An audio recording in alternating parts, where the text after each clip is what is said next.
Good evening, everyone. It is Sunday evening, July 18th. It's Jason down in the Red Rock Northern Model Railroad HL Scale train room. Pretty busy week this week, working on trains. Working on the layout actually. As a follow-up to last week, the signals in Granite Creek and Red Rock are all in and pretty much finalized. You can see I got the ballast there under there. They're nice and level and straightened, so they look neat. And again, they're functional. So I really like these signals. And likewise over here in Red Rock, signals are in. Let's go ahead and just flip the turnout for the hidden staging, which should give me 2 reds. There we go. It is not safe to go through either the main or the siding because the turnout in there is aligned for hidden staging. So functional signals, love it. Anyways, got those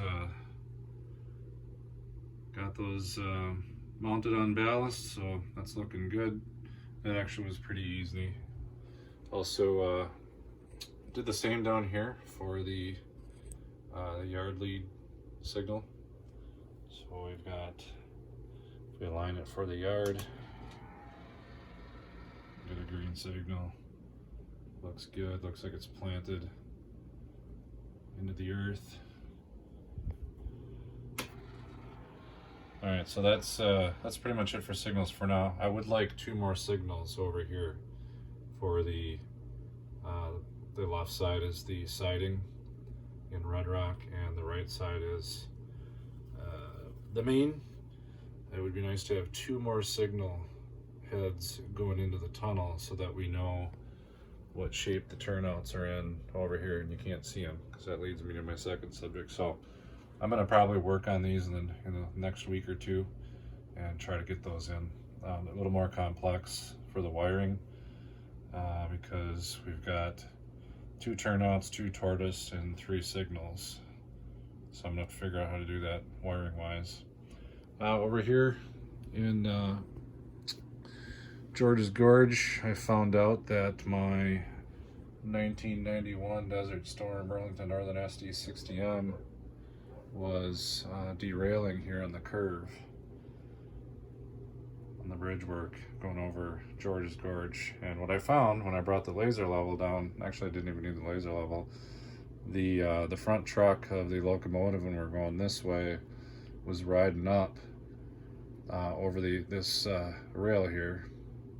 It would be the outside rail because we're making a left-hand turn here, which told me that the track was not level. And sure enough, when I looked very closely at the track, we had kind of a hump here. So this is supposed to be at 4 inches up over the lower bench work down here. It's supposed to be 4 inches, and then it's kind of supposed to go down over the bridge. Well, what I found out was that, we're at 4 inches here coming to the bridge, and then right about here, track started going up. And there was a significant, pretty much a bump here. This whole section was raised probably about at least 1/8 of an inch.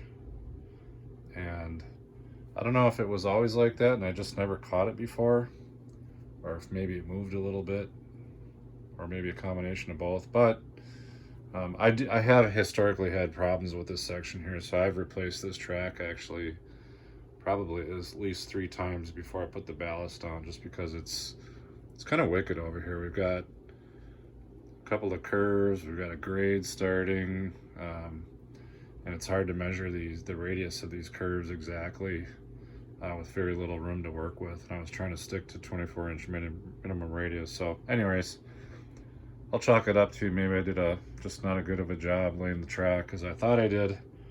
And anyways, I got the laser level out, and it totally revealed that this section of track here, basically this first bridge and this middle section here for George's Gorge, definitely was up higher than this track over here. So the problem is then the train comes up, the locomotive comes up, big long ST60M, and it's actually kind of going over this bump, and then the track over here comes back down, and it's on a curb. So what that does is it allows the front truck with 3 axles on an SD60M to rise up over this outside rail as the track railhead is coming down. So it all made sense.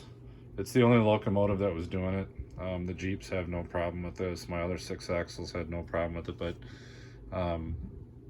at any rate, derailments bug the crap out of me, and I really strive for perfection for my track work because I don't want derailments during operating sessions. It's just a buzzkill. So I loosened up the ballast and took the track out and kind of started tidying this area up. And I started this, I think, on Friday night. Surprisingly, the ballast comes up real easy. And ironically, I just finished ballasting this bridge. I finished the rest of it. I was going to put that in the update because I think that was relatively new. I didn't have that in last week. And as luck would have it, right just as I put the ballast in on the bridge, it was time to take it out again. So putting some water and alcohol on that really loosens the ballast up quick, and you just scrape it out, chuck it in the garbage. I didn't have to vacuum it. So I stripped the ballast out, the track out, the roadbed came out, at least over here, and because over here was perfect. This was the correct height. It was pretty much starting with this bridge and coming over this hump here in the middle of George's Gorge. Had to come down. So I stripped all this out, including the HO scale roadbed, and we started over. And I realized I needed to lower this by about, I don't know, 1/16 of an inch. So I wasn't about to go sanding or carving down my foam that's underneath here. I didn't want to make a huge mess, and I might have actually done a poor uneven job, and I didn't want to have to rip this whole section out and redo it. That'd be a major pain.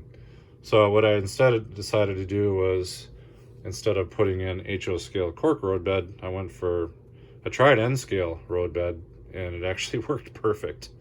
The N scale roadbed is obviously shorter than HO scale, and when I put that in there and I measured with a piece of track and I got the laser level out, it was actually perfect. So this whole section now is level, perfectly level with the laser level, with this section over here, and then the continuing track. So so I got it painted. God, I can't remember when I did that, yesterday or this morning, something like that. And then this evening I actually got my long piece of flex track to go over here and carefully carved out a 24-inch radius using my ribbon rail in the track, and got the track cut. It's actually up here, you can see it. There we go. So you have to cut a bunch of ties out because the track actually goes in the bridge. The other thing I did here too is I was using a piece of sectional 24-inch radius sectional Atlas track here, so I get the radius perfect. I decided to do a better job by just using one long piece of flex track, which I normally use everywhere else in the layout, but that way there's no rail joints. It's one long continuous section of track, and I kind of get the same benefits of, one long rail, like welded rail on the real railroad versus jointed track. So this will go right in there. Right now it's cut perfectly to length. It took me probably a good 45 minutes to get it perfect, because I had to get the radius in there and had to hold it down with a bunch of T-push pins. But anyways, I've got this set up here, set aside for now, because tonight I glued down, actually earlier today, I glued down the end scale roadbed, and I need that roadbed in there to support the track, and also I'm gonna glue the track down to that actually with some DAP 230 caulk. That's what I used on the rest of the layout. So we'll let this dry tonight, and we'll have a solid foundation tomorrow.